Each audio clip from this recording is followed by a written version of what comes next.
Muy, pero muy buenas a todos los que están del otro lado. Espero que todos se encuentren muy bien. Yo estoy en mi salsa porque hoy vamos a hablar de una de mis historias favoritas de mi personaje favorito, que es nada más y nada menos que Spider-Man por si viven abajo de una piedra y no saben cuál es mi personaje favorito.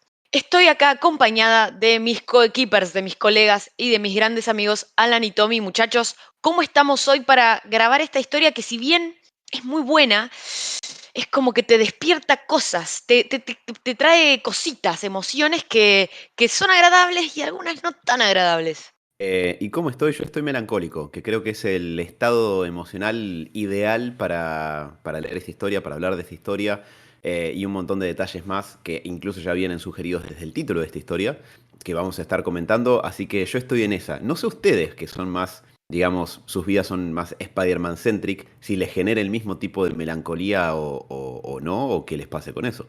Yo siento que en un momento era una de estas historias que me costaba leer de vuelta y estas veces que la leí de nuevo, sobre todo para el programa, no fue tan grave. Y así que creo que, no sé si puedo decir que crecí o maduré o mi sentimiento por la historia de ese acongojonamiento que me daba. Tal vez dejé de ser un niño, no sé. Oh, tocamos una Fuerte. fibra sensible en Tommy. Sí, sí, sí, sí, sí, fue como, no supe qué responder por un momento. Me parece muy interesante esto que dice Tommy. Quizás también pienso y me animo también a hipotetizar, ¿no? Que capaz puede ser porque, no sé, a mí me pasa mucho con algunas historias de Spider-Man que son de esta índole, ¿no? Emotivas, que cuando están tan presentes, cuando las lees tantas veces o ya masivamente se habla tanto de eso, es como que pierden un poco el impacto porque es como una cosa de acostumbramiento. Y siento que capaz Spider-Man Blue es una historia bueno, que se hizo mucho más masiva hoy en día. Se han sacado muchos videos, reacciones, episodios, todo al respecto, que un poco, de vuelta a hipótesis, desensibiliza al respecto de esto, que quizás no se han sacado capítulos, no sé, sobre, bueno, se ha hablado mucho de esto, pero sobre Spider-Man Feliz Cumpleaños, que es una historia de Michael Straczynski y John Romita Jr., que también tiene como una cosa histórica que quizás no es tan emotiva en el medio, como si Spider-Man Blue, que bueno, cada issue te va llevando como a emocionarte o a decir, oh, mientras que Feliz Cumpleaños no, pero Feliz Cumpleaños tiene un final que es como que te pegan una piña en el estómago, o sea, es una cosa como fuerte, y siento que capaz la poca exposición a eso hace que cada vez que uno vuelva a esa historia te remueva cosas y no te acostumbres tanto, pero bueno, de vuelta, hipótesis, no lo sé. Por supuesto, en este episodio estamos hablando de nada más y nada menos que Spider-Man Blue, escrita por Jeff Loeb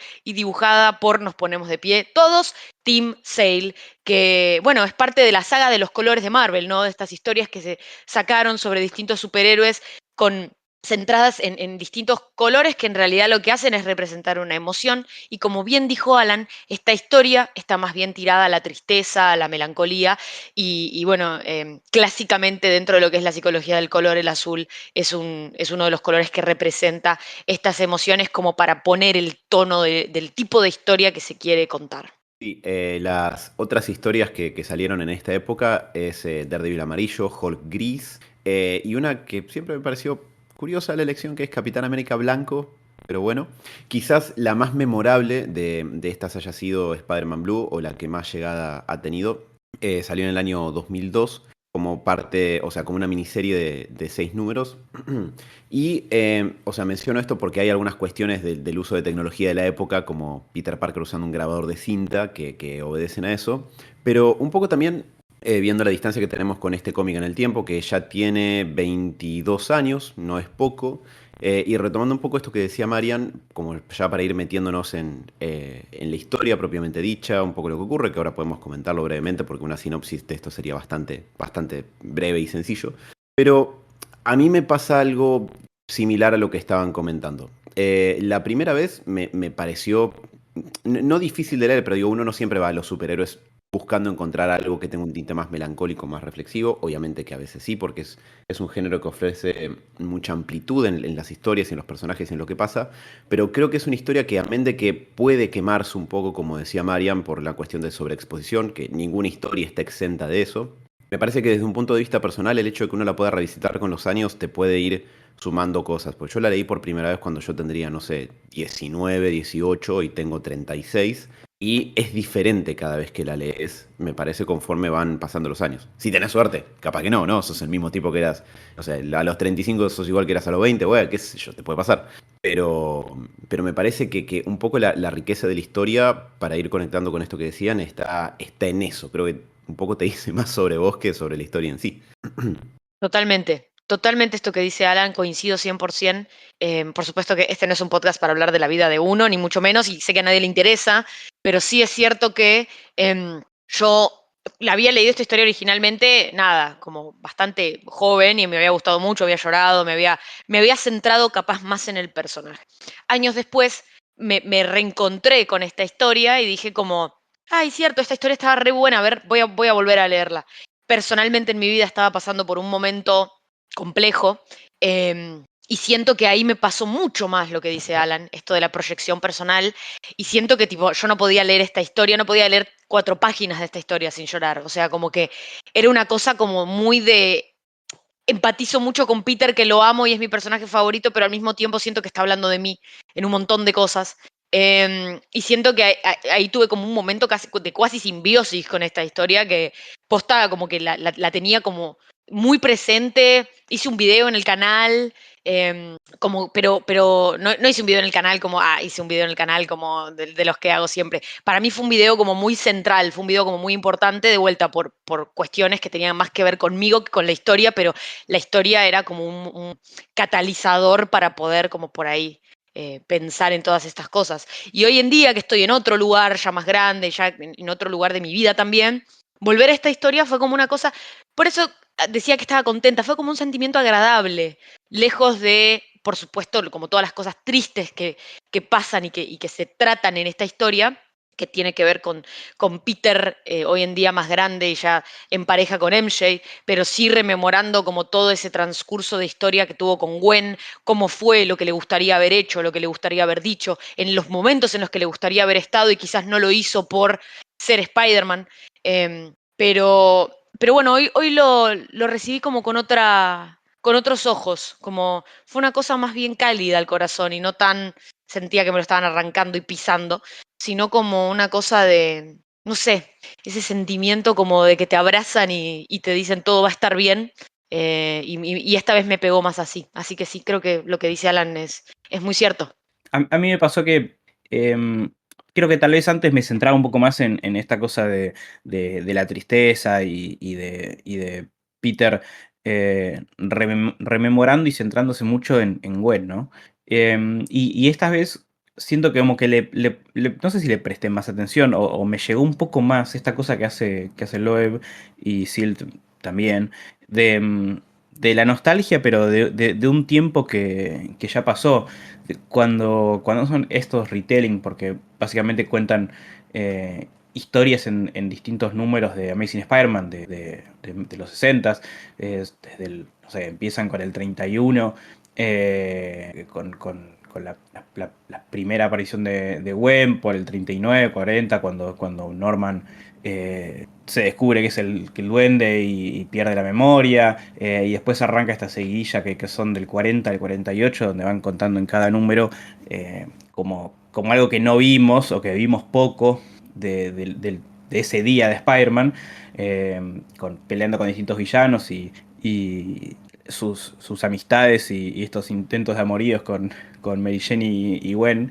Em, y me pasó que lo sentí mucho más esta cosa que Loeb quería hacer de contar una historia que esté situada en los 60. Esta cosa clásica más en los diálogos, en las situaciones que se daban, en cómo era Peter en ese momento.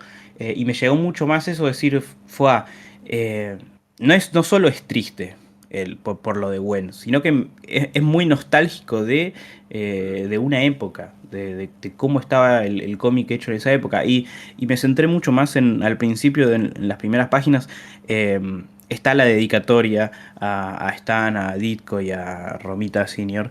Y como que me Todos vivos golpeó más en eso. ese momento, además. O sea, no era ¿Cómo? digo, en ese momento todos vivos, que no es como Sí, ahora que bueno, los tres han fallecido, sino que en ese momento estaban. sí, también puede ser por eso que me llegó más. Eh, o le di más importancia a eso que bueno, es una historia triste, ¿no? No solo es una historia triste, es una historia triste, situada en los 60 y esto fue escrito en el 2000, el 2002, casi 30 años, porque al principio sale en el 2002, pero terminando en el 2003. Y son 30 años casi redondos desde la muerte de Gwen. Gwen muere en 1973 y, y esto pasa en el 2002-2003, son casi 30 años. Y a hoy pasaron 20 años de esta historia. Sí, si alguien, para comentar muy cortito, por casualidad no pudo leer la historia o lo que fuera, y se está preguntando qué es lo que pasa en Spider-Man Blue, para retomar algo de lo que estaban comentando los chicos, es una miniserie de 6 issues en las que Peter va narrando, en lo que después vemos que son una serie de grabaciones que le está haciendo, le va narrando una serie de cuestiones a Gwen, diciéndole que piense en ella, que todos los 14 de febrero va al puente de Brooklyn a dejar una rosa en el lugar donde ella falleció.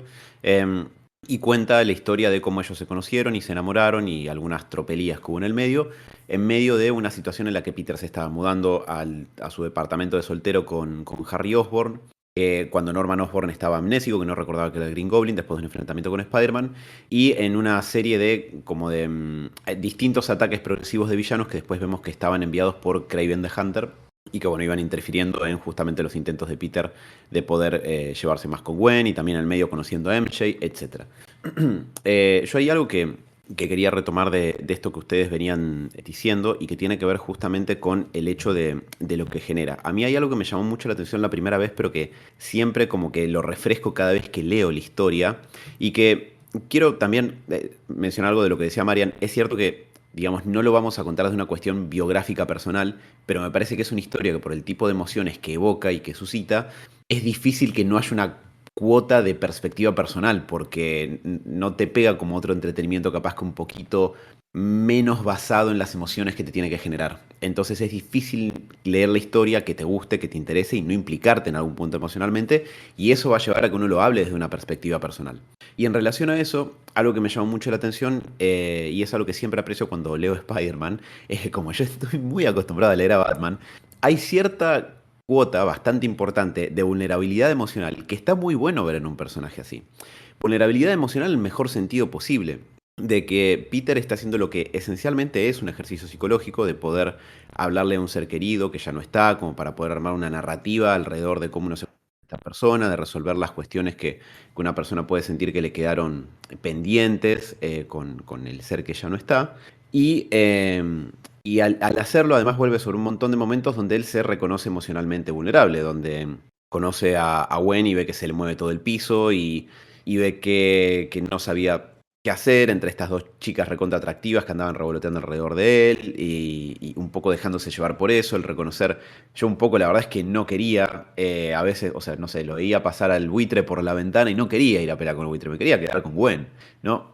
Y Peter pudiendo explorar eso en primera persona, para mí es bastante novedoso porque a veces, no siempre, es muy sencillo caer en la cuestión en el cómic de superhéroes de chabones que no sienten cosas. Y si hay un personaje que me parece que es idóneo para explorar esto, es Spider-Man, porque tiene esa cosa del everyman, del tipo que todos podríamos ser Spider-Man, y de que al que le pasan las cosas que le pudo haber pasado a cualquier otra persona, como enamorarse de alguien y perder a esa persona. Si bien acá la pérdida es de una manera bastante más espectacular, ¿no? Obviamente, pero es algo bastante, me parece bastante propio del personaje y que yo por lo menos, una vez más, acostumbrado a leer a Batman principalmente, no estoy acostumbrado a encontrar. Y me encanta, por sobre todo me encanta cómo termina la historia. Bueno, es que creo que tocaste un punto que para mí es muy importante en entender al personaje, y es esto de que cuando leemos Spider-Man, y está bien, porque también es una manera de leerlo y de consumir un medio de entretenimiento, es el no querer, a veces, no querer pensar mucho y si sí pensás, como capaz no implicarte tanto y ver a Spider-Man como muchas veces lo ve Peter, ¿no? Que es una salida, una cuestión de, bueno, despejo mi mente de todos mis problemas y salgo a balancearme y, uy, ojalá que haya algún robo o algún supervillano como para poder meterme en eso y no tener que pensar en todo lo que me está pasando, que son reflexiones que Peter tiene constantemente cuando se balancea. Esto de qué ganas de que haya un supervillano ahora. A veces un poco por no pensar, a veces un poco por, ojalá si puedo ponerme la camarita y sacar un par de fotos para el Bugle y hacerme mal a mí mismo, pero bueno, tener un poco de plata para poder resolver esos problemas de los que no estoy queriendo pensar en este momento. Pero para mí Spider-Man Blue te muestra que ser Spider-Man no está tan bueno en un montón de cosas, que está buenísimo en muchas otras, porque quién no querría poder balancearse por la ciudad, ¿no?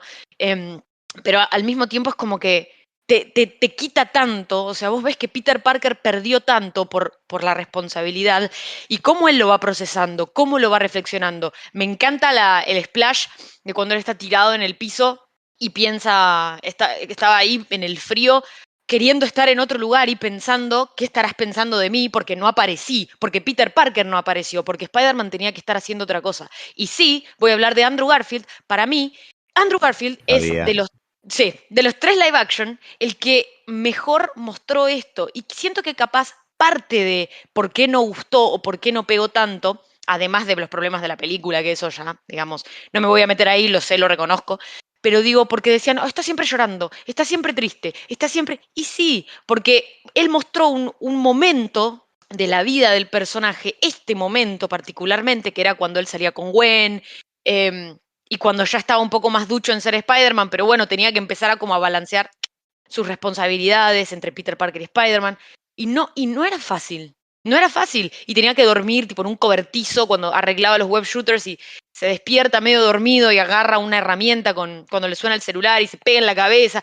Y es como todas cosas que te hacen decir, che, esto no está tan bueno. O sea, si nos centramos solo en el balanceo, copado. Si nos centramos solo en las piñas, copado. Pero en todo lo que el personaje tiene que perder, a todos los lugares a los que no puede llegar, con la gente con la que no puede estar, y a mí como que se me viene mucho leyendo este cómic en particular, esa escena de Amazing Spider-Man 2 donde él corre y entra y Gwen está por entrar a la entrevista con los de Oxford y él empieza como todo verborrágico a decir no sé qué pensar porque no sé qué hacer con mi amigo, porque no sé qué hacer, pero bueno, a lo único que vuelvo es como bueno, a lo nuestro, ¿no? Quiero estar con vos y ella ya, te das cuenta que ella ya pasó otra cosa, que tiene que seguir con su vida y creo que gran parte de lo que te muestra este cómic es esto, es él pensando y repensando y un poco aceptando su responsabilidad, pero a la vez queriendo estar en otro lugar, porque su vida antes era otra, y no pudiendo hacerlo, y bueno, ¿qué hago con eso?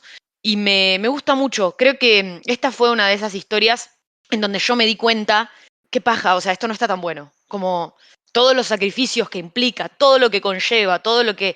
Porque siempre estábamos acostumbrados por ahí más en lo clásico a siempre volver al momento de héroe, ¿no? Como que tiene un momento de duda, tiene un momento de repensar, pobre la tía May, pero después siempre vuelve como esa cosa heroica de, pero yo soy Spider-Man y tengo que poder. Y acá te das cuenta que si bien evidentemente sigue siendo Spider-Man, evidentemente pudo, ¿a qué costo, no? ¿A qué costo sigue adelante? ¿A qué costo sigue cumpliendo su responsabilidad?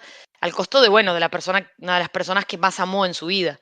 Y a mí eso me encanta. Para mí esta es una de las historias como más humanizantes del personaje, pero humanizantes de verdad. Esta cosa de qué sacrificio que conlleva para alguien realmente comprometerse con esto. Sí, a mí lo que me llama la atención también en relación a eso es lo bien recibida que fue la historia, porque no sé, no quiero especular con, no, bueno, el momento cultural, que ahora, que antes, que bla, bla, pero no es habitual. Por lo general, cuando uno dice, bueno, decime las top 5 historias de Spider-Man que te vienen a la cabeza, las de Superman, las de Batman, las de lo que fuera, por lo general son todos los grandes hits, digamos, y no siempre es una cuestión tan introspectiva y con este tono, donde no tenés necesariamente una gran set piece de acción, no es un gran evento. Es una historia introspectiva que explora el personaje, que explora sus emociones y lo que le pasa, y sin embargo es una de las mejores recibidas.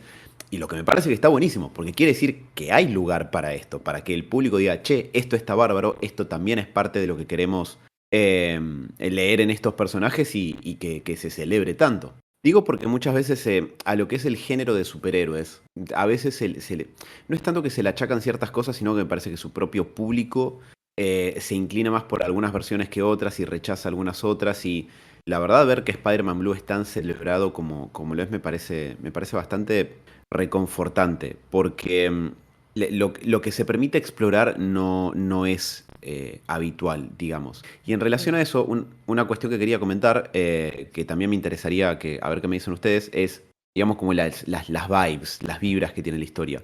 Porque yo estoy familiarizado con Love Sale de El Largo Halloween, Dark Victory, Haunted Night, When in Rome, etcétera, las que hicieron para Batman. Mm. Y me llamó la atención cuando lo leí la primera vez lo bien que calza el estilo de los dos. Creo que particularmente la parte gráfica de Tim Sale por cómo él presenta algunas imágenes y los splash que hacía él, que son muy característicos de él. Y lo bien que va con las dos cosas. Tanto esta época de Spider-Man, que como decía Tommy, está ambientada en los 60, pero también se siente nostálgica dentro de la vida de Peter.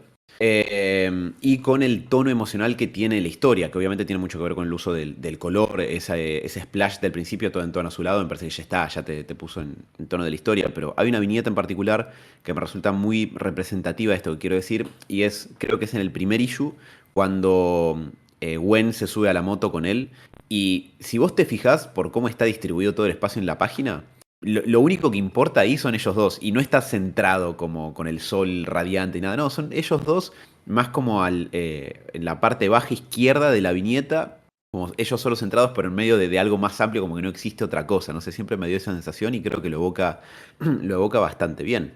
Totalmente, creo que es el issue 2, que es cuando él obtiene la moto. Y, y sí, la verdad que todo eso que decís, yo como que tuve muchos vibes, por eso encontrados, porque si bien es una historia re triste, tenés imágenes como esa, en donde Peter está sonriendo y lo ves relajado y lo ves, y decís como young love, ¿no? Como tipo, ay, amor joven, como la pasó bien, se querían mucho y fue una tragedia lo que pasó, pero qué bueno que dentro de, porque esto en realidad es todo como un retelling, es todo como en el recuerdo. Qué bueno que también estén como todas las cosas positivas y lindas. Y yo cuando pienso en esta historia, las vibes que me da, esto que decís vos, pienso en una palabra, estudiando psicoanálisis lacaniano, o sea, nada que ver, en la facultad, había como que hablábamos del lenguaje, ¿no? Y de la importancia que tiene el lenguaje en mismo las emociones que sentimos, en cómo el lenguaje crea cosas. Hay cosas que si no las podés nombrar es como que un poco no existen. Y no estoy hablando de cuestiones más bien materiales, sino de cuestiones abstractas o mismo emociones. Y hay una palabra en portugués, que disculpen la pronunciación errónea, porque pues eu no falo portugués, pero esta palabra es saudade. Y entiendo que saudade significa nostalgia feliz, que es algo que nosotros que no tenemos esa palabra, quizás podemos asimilarlo a la palabra añoranza, pero not quite, o sea, no termina siendo tal, porque la añoranza tiene una cuestión del deseo de, en cambio, saudade, de lo que he hablado con particularmente una compañera de Brasil que estudiaba conmigo en esa materia, en psicoanálisis lacaniano, es otra emoción, no es añoranza, es te extraño, pero no con el deseo de volver a esas épocas gloriosas, es un te extraño, pero qué suerte de que hemos, ¿no?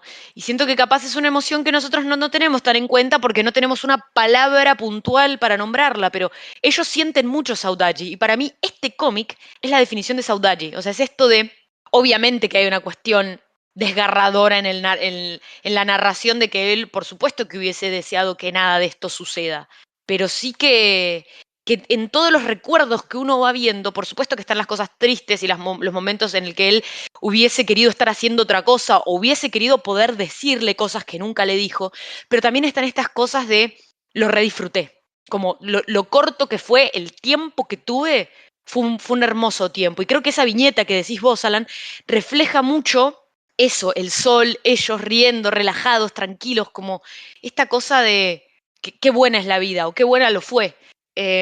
Y esas son por lo menos las vibes que me da a mí. Sí, incluso, ¿sabes en dónde te das cuenta que tiene un poco esto? En esta idea que Peter le plantea a Gwen en un momento, creo que es en el issue número 5 o el 6 llegando al final, de que en este momento él está casado con Mary Jane. Y Mary Jane es personaje que aparece desde el primer número, antagonizando un poquito la figura de Gwen. Es la Mary Jane clásica de los 60, la fiestera, la que venía a partirle el mundo a Peter y a los amigos de Peter. Em, Pero Peter le cuenta a Gwen que él está casado con Mary Jane y está feliz con Mary Jane y un poco es gracias a la relación que tuvo con Gwen. Y hasta esta cosa de Mary Jane también cambió su manera de ser por la pérdida que sufrió, porque se dio cuenta de lo que significaba la vida, que no era todo fiesta, que no era todo joda, que, con esas últimas increíbles páginas del final de la muerte de Gwen con Peter queriéndose sacarse de encima a Mary Jane y Mary Jane cerrando la puerta. Pero está esta cosa de, bueno, mira, tu muerte nos marcó a todos, me marcó a mí y yo no estaría con Mary Jane casado, feliz, si no fuera un poco gracias a vos. Sí, total. Y además algo que me parece que está muy bueno de esto que decís, Tommy, esta historia es que no solamente ves cómo Mary Jane cambia, sino cómo a partir de las acciones de muchos personajes, es decir, vos ves que Peter reniega y cómo voy a estar acá y no voy a estar con vos y no sé qué, pero gracias a que él fue un héroe, gracias a que él se calzó el traje, le cambió la vida a Flash.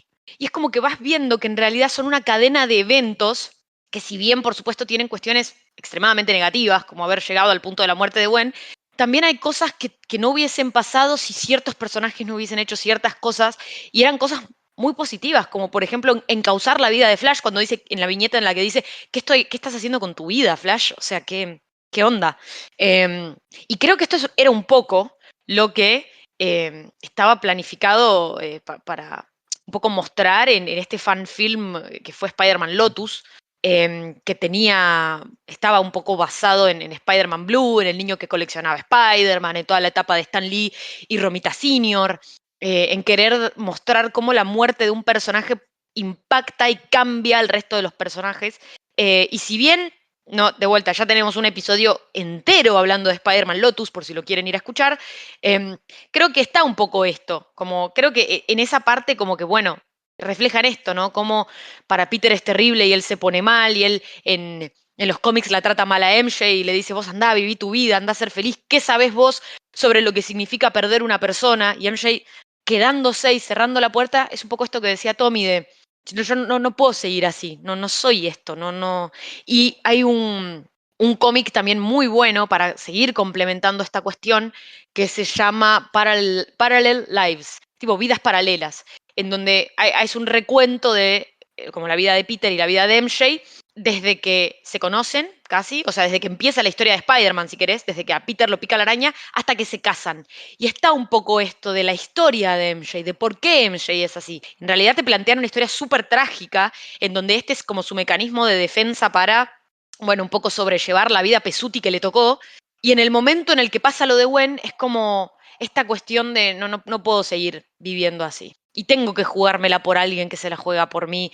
Y tengo que implicarme emocionalmente con... Entonces, creo que esta historia hace un excelente trabajo, volviendo, digamos, ya a Spider-Man Blue, de ir a lo profundo de los personajes en los pocos números que dura, porque la verdad que para todo el recuento histórico que hace, 6 números es poquito, pero es lo justo, porque capaz alargarlo un poco más, no sé qué tan bien hubiese estado el efecto. Eh, Me parece que estos 6 números son justos como para ir viendo cómo la vida de cada personaje en toda la historia de lo que fue la publicación de Spider-Man fue cambiando y fueron creciendo. Y es algo que capaz hoy en día no sentimos tanto con Spider-Man. Sentimos que todos los personajes están estancados, que nadie crece, que nadie, no se tocan cosas que capaz se tocaron con escritores anteriores y decís, bueno, ¿y esto a dónde quedó? Y este cómic te permite como ir viendo el desarrollo de un personaje desde algo por ahí más básico a algo mucho más maduro y profundo. Y con esto ya termino porque estoy acaparando un montón el micrófono y les pido disculpas, pero una cosa más que quería mencionar es que creo que también esta historia es tan reconocida y demás, no solo por lo bien que está metida en cada personaje y en cómo lleva la trama, sino que también es muy fácil de leer para personas que capaz no saben mucho de Spider-Man. O sea, son 6 números que, por supuesto que uno entiende más referencias y cuestiones si está ducho con los cómics de esa época, pero la verdad es que lo puede leer cualquiera. Cualquier persona que sepa más o menos de la historia de que Peter Parker es Spider-Man y que tiene una novia que se llamaba Gwen Stacy, que murió a manos del Duende Verde, ya está. O sea, como que podés entrar en la historia y te puede enganchar y te puede gustar. Y yo he recomendado esta historia a muchas personas que la han leído y les ha gustado mucho. Y creo que también eso está bueno, como son ese tipo de historias a las que podés recurrir para saber un poco más del personaje, para empaparte un poco más de quiénes son cada uno, sin por ahí necesitar el bagaje de leerte, no sé, 30 cómics de la época clásica. Sí, y que encima se suma que es medio atemporal porque si bien creo que la única cosa que podríamos decir cambió es que Peter no está casado más con Mary Jane, pero el resto de las cosas no importa nada la situación de Marvel en la que estés, en la que te encuentres o en la que se encuentre Marvel, sigue teniendo validez este cómic. No está metido en un evento, no en ningún lado te dicen sí, esto pasa en tal momento, no hay nada de afuera que moleste en la historia porque está metido otra cosa. Entonces como que es medio temporal, como que está guardado en esta burbujita de tiempo donde Peter estaba casado con Mary Jane y dentro de, no sé, calculo, 10 años más se va a poder leer de vuelta y va a seguir teniendo la misma validez que tenía cuando salió. Lo cual es bastante apropiado también como para el tono emocional que te propone la historia, ¿no? Porque sí hay una cuestión que es muy característica de cierta melancolía que es un poco como el tono general de esto. Es esa sensación de una etapa anterior de la vida de uno que quedó encapsulada, y no de manera negativa, en una etapa previa, como ese momento anterior de nuestra vida que pasó, para bien y para mal, y que hoy estamos en un estado distinto. A mí lo que me gusta de que tiene esta historia, retomando un poquito lo que decía Marian, pero también eso que vos decías ahí, Tommy, es que eh, hay dos o tres cuestiones que confluyen muy bien acá y me parece que le suman mucho valor agregado a la historia. Una es el hecho de que por lo menos a mí me refuerza esta idea de que las obras que trascienden en el mundo del cómic, más que nada estamos hablando de cómic mainstream, ¿no? Americano, de superhéroes, bla, bla. Ya sabemos, pero digo, una de las cuestiones es cuando los personajes pueden crecer. Digo, por esto que dice Marian de Amazing, se dice, o sea, distintos personajes en distintos momentos de la industria caen en eso. Que uno dice, uy, X personaje siempre lo mismo, no pasa nada, reciclan ideas, está estancado, etcétera. Y si uno se fija, ¿cuáles son las historias de distintos personajes que se recuerdan? Y por lo general tienen que ver con momentos que un poco avanzan la cuestión. Que yo, desde Hard Traveling Heroes, ponele a, no sé, a esto o la muerte de Gwen, sin ir más lejos, qué sé yo, cuando Wally toma el manto de Barry, solo un nuevo Flash, etcétera. Hay momentos así, entonces me parece que está bueno que haya como bastante evidencia a favor de que quizás la industria no tiene siempre que estar como una serpiente mordiéndose su propia cola, tratando de reciclar ideas anteriores y anteriores y anteriores y nunca salir del status quo, porque la gente puede responder bien cuando ese status quo cambia. A veces responde re mal, ojo, o sea, también hay evidencia de lo contrario. Pero dejarle crecer a los personajes me parece que está bueno. Y eso empalma con dos cuestiones más que están acá. Que en una industria que se basa mucho alrededor de la idea de que los personajes son un constante segundo acto, ¿no? Tienen su origen, no sabemos cuál será su final y estamos siempre en el nudo, en el medio, en la parte media de la historia, si uno piensa en una narrativa dividida en tres actos.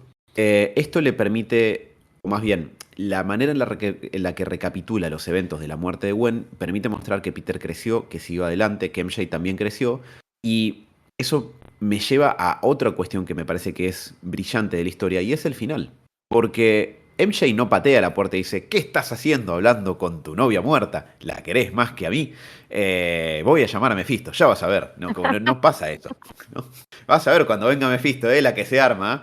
No fue eso. O sea, MJ, o sea, todos actúan como adultos acá. Por eso creo que la historia, y no como adultos en el sentido de, es porque no son inmaduros y no son como niños, sino que actúan como seres humanos reales, actúan como personas reales a las que le pasan estas cosas, que sienten estas emociones. Peter está duelando la muerte de un ser querido recontra importante. Es doloroso, es triste, es melancólico, pero también el hacerlo le permite recordar los buenos momentos.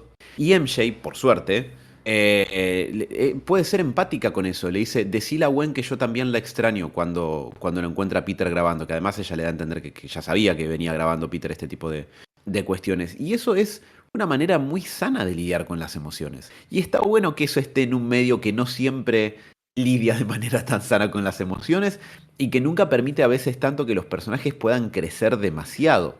Por ejemplo, yo me quejo mucho de la existencia de Damian Wayne porque no me gusta por muchísimos motivos. Pero tengo que reconocer que el hecho de que Superman y Batman, y un poco ahora también Wonder Woman, puedan tener hijos, y está bien. O sea, es una manera de permitirles crecer.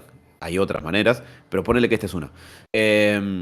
Y bueno, crecer lo que hace que tus personajes se sientan como seres humanos palpables, reales, verosímiles, es esto, le van a pasar cosas que le pasan al resto de la humanidad. Pierden gente, se enamoran, les rompen el corazón, tienen éxitos, tienen fracasos, envejecen, ver perder a algunos seres queridos, algunos por tragedias, otros por edad. A veces las cosas les salen bien, a veces tienen un cambio de rumbo porque la cosa no está saliendo como ellos creían. A veces 20 rompen la espalda y te reemplaza un fanático religioso.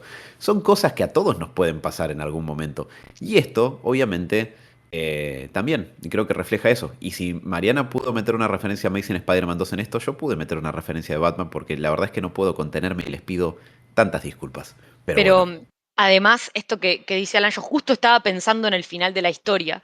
Y en esto de, la historia empieza con Peter diciendo, o sea, con Peter grabando y diciendo, nadie sabe de esto, nadie sabe que vengo todos los San Valentín a dejar la rosa, nadie sabe que, básicamente, bueno, que tengo esta costumbre de hablar con vos cuando no tengo con quién hablar o cuando siento que lo necesito. Y re al final de la historia te da los vibes de que MJ sabe. Y es esta cosa de decir, ella sabe y él es como muy real, ¿no? Que vos pensás que tipo nadie sabe algo que vos hacés o que. Y, y saber que la gente que quizás vive con vos o tus personas más cercanas lo saben y un poco esta cosa del lo acepto y es tipo, sí, ya sé, y no pasa nada, o sea, no es nada malo porque me da esa sensación de que él quizás pensaba que si alguien sabe y si MJ lo sabía, se iba a enojar, se iba a ofender, se iba a sentir menos querida, o sea, podría haber tenido un millón de reacciones, pero al final de la historia, cuando te das cuenta que ella ya sabe, es como esa cosa de esa gente que te ama, que te va a aceptar incondicionalmente y que puede como lidiar con esas cosas oscuras que uno piensa que no puede compartir con nadie. Y a mí un poco me da las vibes de que Peter se casó con la mejor persona que se pudo haber casado. No sabemos qué hubiese pasado si la historia con Gwen hubiese seguido y por qué no pasó eso. Pero lo que pasó es que a partir de su muerte él cambió, ella también cambió y pudieron encontrarse y acompañarse y hacerse bien y tienen una historia larguísima y tienen momentos hermosos entre los dos en donde él también a su manera y como ha podido también la ha ido acompañando y la ha ido bancando y bueno, siento que son, o sea, para mí son la pareja más hermosa de Marvel. Historias así me gustan mucho porque cuando llego al final me doy cuenta que el personaje que más quiero está con la mejor persona con la que podría estar y que lo ha bancado y que siempre está ahí para él y que él se va, por ejemplo, pienso en esta de la última cacería de Kraven, que él vuelve y está MJ durmiendo y ellos se encuentran y él le dice tengo que ir y ella, vos sabés que lo va a esperar. Vos sabés que cuando MJ lo ve irse por la ventana con el traje negro nuevamente después de haber vuelto literalmente de la muerte, sabés que ella lo va a esperar en la muerte y más. Entonces acá te das cuenta que no solamente ella está ahí para bancarlo con todas las cosas spidermanescas y super villanescas y que ella se puede bancar ser capturada por el Duende Verde y sabe que Peter va a venir a salvarla, o que sabe que lo tiene que esperar por ahí 3 semanas porque se fue en una misión con los Avengers o lo que sea, y ella va a seguir estando ahí para él, sino con estas cosas tan humanas que encima a veces tocan tanto el ego, ¿no? Porque a ella, de vuelta, podría haber tenido esta reacción que dijo Alan de, estás hablando con ella, porque nunca la superaste, porque en realidad te casaste conmigo como un consuelo. Y me parece que esa a veces es el pensamiento mismo de muchas personas, de si no se hubiese muerto Gwen, MJ ni hubiese estado en la historia o en el radar o en lo que. Pero Gwen murió y MJ estuvo. Y fue lo mejor que le pudo haber pasado a Peter, porque no solamente lo banca en toda la parte superheroica, sino que también lo puede contener en estas cosas humanas de una manera súper sana y muy emocionalmente, como la palabra en inglés es heartwarming, como que te calienta el corazón saber que está con una persona así y te pone feliz que tu personaje favorito esté, o sea, porque por fin una le salga bien, que después de tanta tragedia, que después de tanta cosa mala, tanto recuento de todas las culpas que él siente, al final del día se llevó literalmente se llevó la lotería, ¿no? Hitió el jackpot. Con MJ realmente se hace carne la frase de "You just hit the jackpot". Hablando de palabras que no tenemos en español, recién con eso que decías de heartwarming y con lo de Saudashi también, hay otro término que, y eso que yo creo que el español es un idioma hermoso, riquísimo, lleno de cosas, pero bueno, los idiomas son distintos, algunos focalizarán más en cosas que otros no. Hay una palabra en inglés que es wholesome, que es difícil de traducir en palabras, pero es fácil de entender en concepto, digamos. Algo wholesome es algo sano, lindo, que te hace sentir bien, contenido. De hecho, cuando se le agrega el sufijo some, algo en inglés quiere decir como digamos, la cualidad que viene de la primera parte de la palabra. Es decir, si alguien dice fearsome, eso es temeroso. Fear, miedo, some, bueno, es la cualidad de algo que viene del miedo, ¿no? Y whole, con WHOLE, es como algo completo, entero, íntegro. Y es esa sensación como de que las cosas están íntegras, completas, que están bien. Algo wholesome es algo que te hace sentir bien justamente por eso, porque te hace sentir reconfortante, como que no falta nada. Y también es muy wholesome la manera en la que MJ le responde a Peter. La verdad no me imaginé que íbamos a estar hablando de justamente cómo el lenguaje permite recortar las emociones cuando que estaba leyendo esto y nos propusimos grabar sobre Spider-Man Blue, pero puta madre, la verdad es que viene bastante bien porque me parece que evoca distintas vibras y distintos estados emocionales este cómic y por eso creo que fue un añadido sorpresivo que a mí me viene gustando bastante. Pero además quería, en relación, esto es un detallito muy boludo, pero me estaba acordando de hace no mucho tiempo cuando estábamos hablando de Spider-Man 2 con Marian, que vos, Marian, decías que en la película te da la sensación que Robbie Robertson recontra sabe que Peter es Spider-Man en la peli, Sí. ¿no? ¿No te da la sensación que acá también está escrito? Y vos también, Tommy, no sé si... O sea, Robbie sabe acá, ¿no? O sea, está escrito como alguien que sabe. Me pareció, tiene poquitos diálogos, pero solamente porque me recordó a Spider-Man 2 y bueno, Spider-Man 2 Pasión. Sí, es que sí, para mí sí, es que para mí es eso, ¿no? Como también te muestra, y creo que esto también pasa mucho al plano del realismo, em, que gente con la que uno frecuenta, es esto similar a lo que pasa con Superman, ¿no? De vos no estás mirando en Clark Kent Superman, entonces no lo ves ahí, no lo encontrás ahí, no lo encontrás tipo encorvado con anteojos, que trabaja en el diario, que es medio torpe, pero, pero si mirás dedicadamente y cuidadosamente, y Robbie pasa lo mismo con Spider-Man. Jonah no tiene ni idea, Jonah está ahí gritando, más fotos de Spider-Man, ¡Menes! ¡Amenaza! Y Robbie, que es un poco más atento y que lo ve trayendo las fotos y mira las fotos y dice, este chabón, ¿cómo saca estas fotos? Y me parece que hay una cuestión de la sospecha que tiene que ver con la cotidianidad y un poco también en el planteo este de, bueno, si yo fuese un superhéroe, ¿podría realmente mantener mi identidad secreta? ¿No sería raro que yo me vaya y vuelva de momentos random, que siempre desaparezca cuando hay peligro, que siempre esté en el lugar correcto, en las circunstancias correctas? Y para mí, Robbie en muchas historias es el personaje de la sospecha, que nunca lo dice, que nunca llega a pero es esta cosa de vivir cotidianamente con alguien y decir, no puede ser que esta persona todo el tiempo desaparezca, haga cosas raras. Y creo que sí, que en este cómic pudieron como agarrar los elementos, los mejores elementos de Spider-Man y plasmarlos y traerlos. Y creo que ese es uno de ellos definitivamente. Y en esto de ella sabe, o él sabe que sabemos y que sabe quién es el otro. Otra cosa que me gusta mucho de este cómic es que se da el gusto de no solo tocar la relación de Peter con Gwen, la relación de Peter con Mary Jane, la relación de Peter con sus amigos, porque pasa por un montón de cosas, hasta incluso el conflicto con Norman y con Harry Osborn, con Norman y esa amenaza constante del que el tipo perdió la memoria y muy a novela turca en cualquier momento la puede recuperar y puede recordar quién soy yo y que soy Spider-Man. Pero también se da el lujo de tener un gran momento con la tía May. Con esta cosa de ella sabiendo cómo se siente Peter sobre ciertas cosas y obviamente siempre atenta cuando Harry le dice que se muden juntos y esta cosa inocente de May pidiéndole si está bien con que ella y la tía de May Jane se muden juntas, porque para hacerse compañía y estar sola. Se da el lujo de contar estos momentos chiquitos como el de Flash, eh, dándose cuenta de que su vida estaba yendo para cualquier lado y encauzándolo un poco más en algo que lo haga sentir bien. En una historia donde no pasa por ellos. Tipo, esta historia no es la historia de la tía May o la historia de Flash. Lo que tiene esto es que me deja este sabor de que al final del día yo siempre pensé que Spider-Man Blue era una historia de Gwen y al final termina siendo la historia de Peter Parker, la historia de Spider-Man.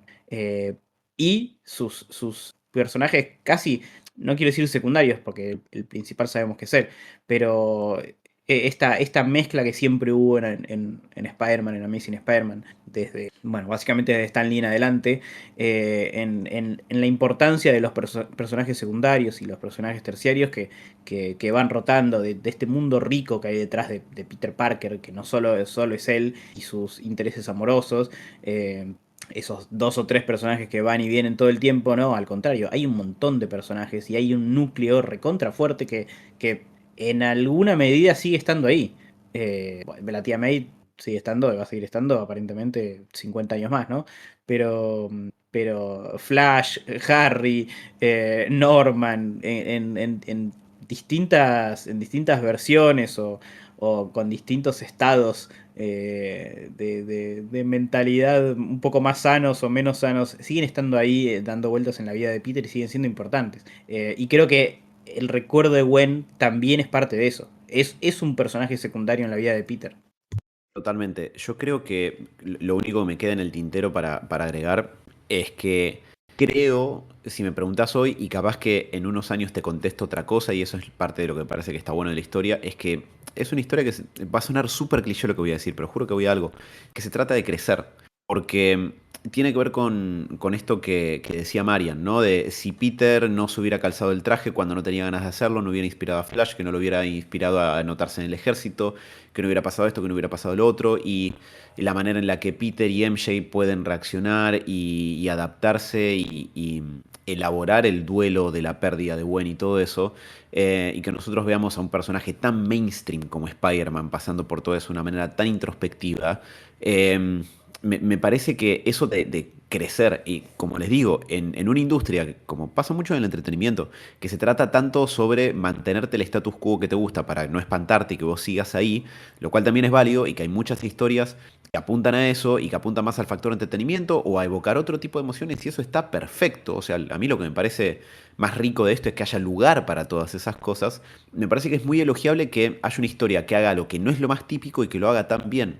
Y yo insisto, que quizás en este punto ya con lo que llevamos hablando en el diván, no digo el día de hoy, sino de varios programas previos, quizás haya cierto hilo conductor en este tipo de cuestiones cuando lo venimos hablando, por lo menos me gustaría pensar que hay cierta consistencia, en que está bueno también cuando le permitís crecer a tus personajes. O sea, creo que eso agarpa mucho y creo que la gente responde muy bien, porque a fin de cuentas, uno de los factores que nos atraen este tipo de cosas, que no es solamente el entretenimiento, también es, me caen bien estos personajes, me siento identificados con ellos, y cuanto más reales y palpables los sientas, más vas a poder entrar en eso. Y hay pocas cosas más palpables y más reales y más verosímiles que tener que lidiar con un cambio tan importante como es la pérdida de un ser querido. Me parece que con esas hermosas palabras de Alan, damos por concluido este episodio. Les agradecemos mucho a todos los que están del otro lado. Esperamos que les haya gustado. Déjenos en los comentarios, tanto si lo están viendo por YouTube, si lo están viendo por Spotify, pueden escribirnos en nuestras redes sociales, decirnos a ustedes qué les parece. Y si no leyeron esta historia, los invitamos por favor a que lo hagan porque realmente se van a estar haciendo un favor. Gracias Alan, gracias Tommy, nos estaremos escuchando en otro episodio de El Diván de los Héroes Podcast. Hasta luego.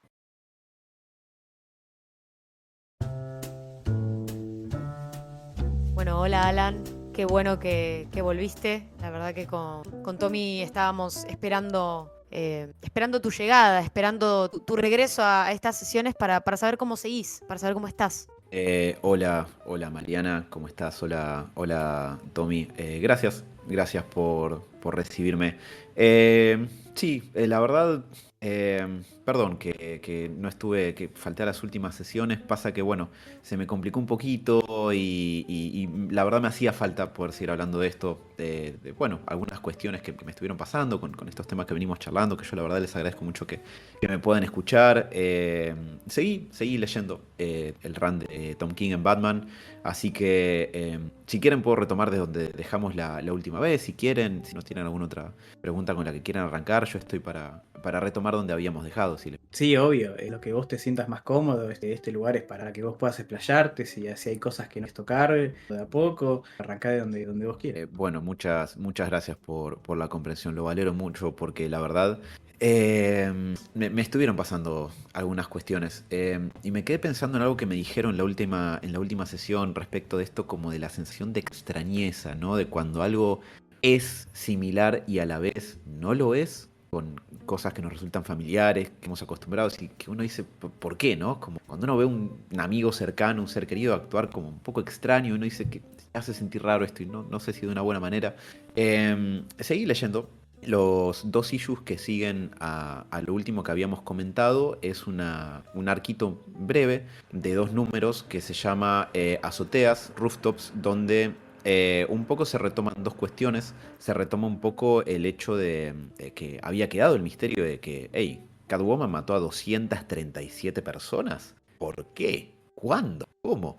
Y un poco una especie de recapitulación de la historia que tienen Batman y Catwoman como personajes.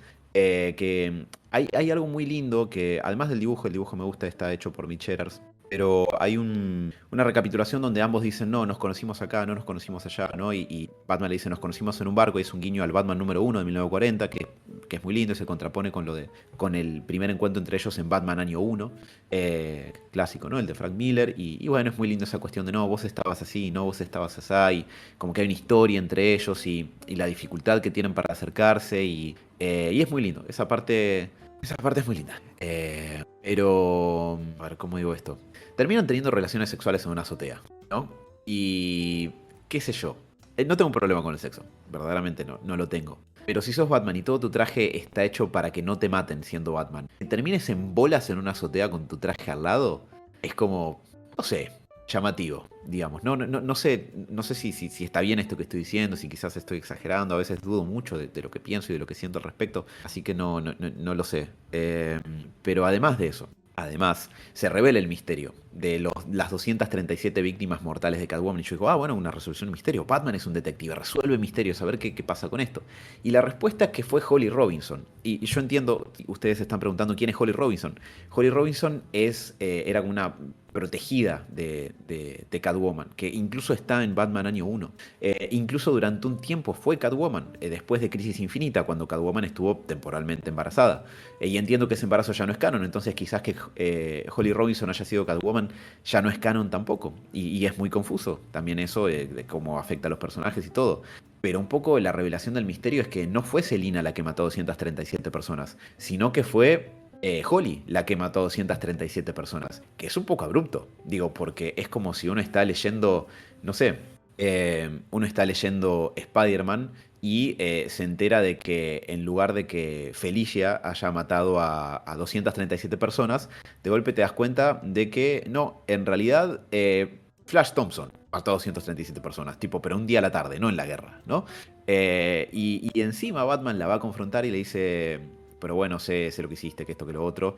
Y Holly Robinson le dice, sí, bancá que tengo todas las respuestas a lo que vos buscás acá en este cajón. Y saca un elemento cortante y le corta el cuello a Batman, que queda tirado, desangrándose en un charco de su propia ineptitud en ese momento. Y se le escapa, y Holly se le escapa.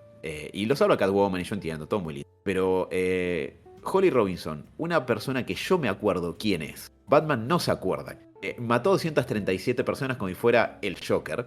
Y encima le corta la yugular a Batman y lo deja tipo en un charco de sangre, muriéndose. Y yo digo, me siento mal. Leyendo esto, me estoy sintiendo mal. Y como que se me mezcló todo esto con lo anterior. Lo lindo, que ellos recuerdan cómo se conocen, la cercanía entre ambos, etc.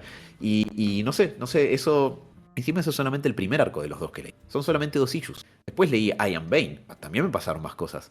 Pero no sé, estoy un poco confundido. No sé si hay algo que quieran decirme porque siento que estoy empezando como a pisar el acelerador y no sé si eso me haga bien. Yo tengo una cuestión que quiero que vos nos cuentes y nos expliques, porque nosotros somos profesionales que no estamos metidos en este tema de los cómics, pero me importa saber vos cómo te sentís. Te pregunto, cuando le cortan la garganta a Batman, ¿le cortan la garganta con el traje puesto? Se supone que, según entiendo, el traje debería evitar, ¿no? Que un elemento cortante como un cuchillo em, lastime una zona crítica como es la garganta, ¿no? Por todo lo que eso implica. Claro, vos fíjate, Tommy, que digo, vos no sos Batman, sin embargo, vos podés anticipar el hecho de que proteger tu yugular es algo muy importante, especialmente si te vas a enfrentar a criminales. Pero acá Holly Robinson, que estaba en pijama, sacó una faca y lo cortó a Batman a través de la capucha y lo dejó desangrándose. La misma capucha que a veces da toques eléctricos si alguien se le acerca, porque así de segura tiene que ser, obviamente, porque sos Batman. Pones a cosas de Batman que son. Así que sí, lo corta con traje y todo. Lo Bueno, cual yo es una capa extra que no había pensado. lo que veo es que traes acá dos al traje bastante significativas. Para primero cómo se el traje quedarse de azotea. Ahora ver el traje es cortable por una persona X a través de sí mismo. Después muchos datos de 7 que traje muy preciso. Me parece que acá empezamos a tocar cuestiones muy importantes para vos, muy identitarias. ¿Por qué no nos contás un poco más qué te está pasando a vos con todo? Y es que creo que tenés razón con eso. Hay una cuestión en la idea de que la identidad de Batman es algo que puede ser a la vez muy identitario, pero también muy protector. Batman es un ser humano de carne y hueso. El traje hace mucho del laburo para que él no se muera de maneras horrorosas. ¿Y a quién no le gusta sentir la seguridad de que no te van a pasar cosas terribles, que hay algo a tu alrededor que te protege? Y es cierto, es algo que genera mucha vulnerabilidad.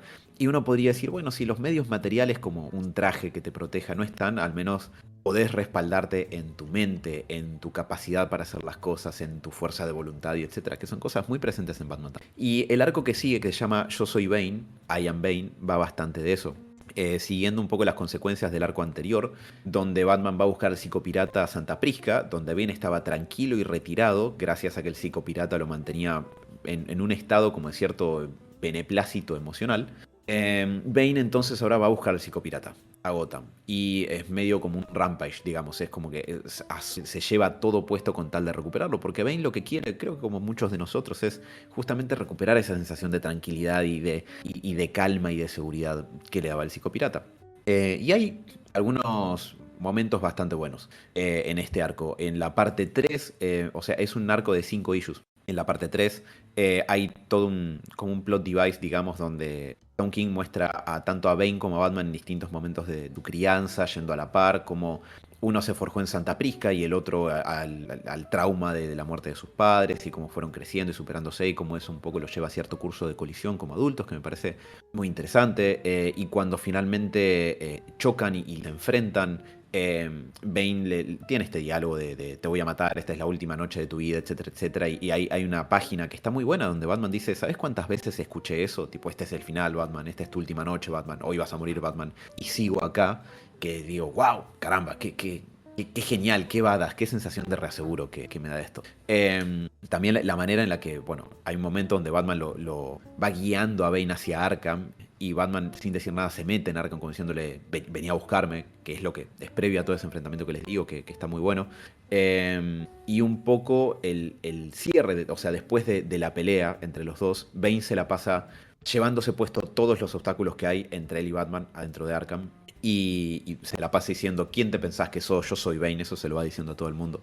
Y al final, cuando lo tiene a Batman verdaderamente muy mal herido, Batman le dice, vos sos Bane, pero te olvidás que yo soy Batman. Y bueno, le asesta un golpe de gracia que lo derriba y yo dije, caramba, qué bien que está esto. Hay algunos guiños a Nightfall también, Pájaro, Trog y Zombie, que son los secuaces de Bane de ahí.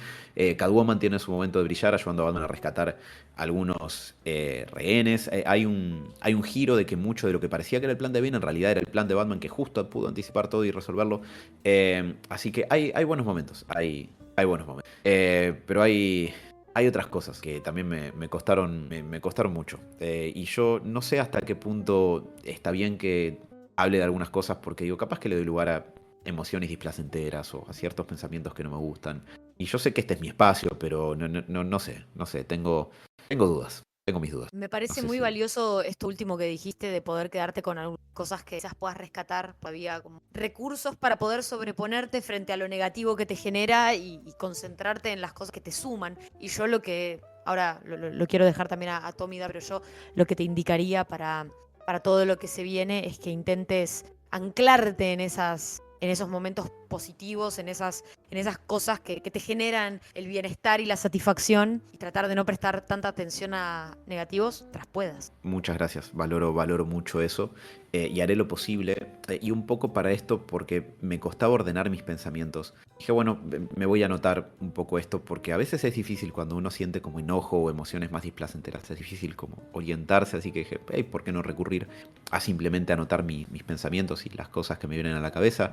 Y me di cuenta de algo. Tom King está escribiendo a Batman como alguien que esencialmente es una persona que está en una misión suicida, que sabe que esto le va a costar la vida. Lo cual, digo, no está mal, Batman ha sido escrito así muchas veces, pero arranca con esta cuestión de que él se hacía autolesiones en las muñecas y me parece que no es lo mismo que la cuestión de la Never Ending Battle que le va a costar la vida, que a veces está escrita en otras situaciones, y por sobre todo porque la cuestión del psicopirata me parece que encierra un par de problemas que a mí me hicieron ruido. Y es que lo que va contando en un diálogo interno Batman es que todo su plan, la preparación de toda su vida para la guerra contra el crimen en Gotham, descansa en el personaje que conocemos en el primer arco que se llama Gotham Girl, que quedó mal del bocho después de los eventos que pasan ahí. Y él quiere al psicopirata para arreglar a Gotham Girl. Y a mí me cuesta creer un poco que Batman se preparó todos estos años, tiene todos estos años de carrera siendo Batman y se sabe que esta piba, voy a dejar todo en manos de esta piba que hoy está mal del bocho. Y uno podría decir, bueno, Alan justamente va a buscar al psicopirata ahí para eso. Y lo entiendo, y está muy bien. Pero el problema es que, digo, Bane estaba tranquilo. Batman lo fue a joder. Y al ir a joderlo, lo trajo a Gotham. Y Batman sabía que esto iba a pasar. Entonces, ¿por qué? ¿No? Porque, digo, Bane va a Gotham, se lleva todo puesto, trata de matar a los aliados de Batman. Todo por una chica que no está muy preparada para reemplazarlo. Batman ha tenido problemas con Huntress porque no la considera lo suficientemente preparada. Y tenés esta piba pobre que quedó mal y que no está lista para eso. Y Batman le quiere dejar todo a ella y por eso pasa todo esto. Esto pasa por culpa de él. Esto pasa por culpa de él. O sea, Bane vuelve recaliente a Gotham justificadamente a hacer mierda todo. Porque Batman lo fue a fastidiar a su casa, lo cagó a piñas, le hizo la misma toma de, te rompo la espalda y le robó al recurso que lo mantenía tranquilo y él generó este que sería muy problemático si en el futuro esto escala a consecuencias más importantes. Porque sos el mejor detective del mundo, medio que tendrías que pensar en estas cosas. Y honestamente me encontré con que abajo de todo esto que fui anotando, escribí con muchos signos de exclamación. Y creo que eso refleja bastante bien lo que me fue pasando. No sé, perdonen, es lo que tenía para comentar hoy. Sé que quizás no es lo más articulado o lo más razonable que he dicho, pero bueno, era lo que me hacía falta hablar este día y estoy abierto a lo que tengan para decirme. No, siento bueno, que tu salud vamos a tener que dejarlo por hoy, poco antes. Te esperamos la semana que viene, no el mes que viene, la semana que viene, porque va a aumentar la cantidad de sesiones debido a estas cosas que estamos viendo. Que bueno, sería interesante seguir teniendo este feedback con vos y que nos sigas comentando cómo estás. Así que te agradecemos. Esto queda acá, no sale en ningún lado, así que quiero que te sientas seguro de que podés expresarte de la manera que creas conveniente según esto que estás leyendo. Me lo prometes eso, ¿no? Esto no sale a ningún lado, ¿sí? O sea, no estoy expuesto ni vulnerable a nada, ¿no? Quédate tranquilo que todo lo que estás diciendo es extremadamente confidencial y no va a salir de acá. Menos mal. La verdad es un alivio saber. Como una capa protectiva. Bueno, muchas gracias por saber comprenderme y bueno, sí, no me parece mal que nos veamos un poco más seguido. Disculpen mis ausencias de las últimas veces. Bueno, soy monotributista y a veces tengo problemas con tiempo y dinero, así que ustedes sabrán entender. Pero bueno, muchas gracias. Entonces ya estoy con ganas de que nos veamos la próxima.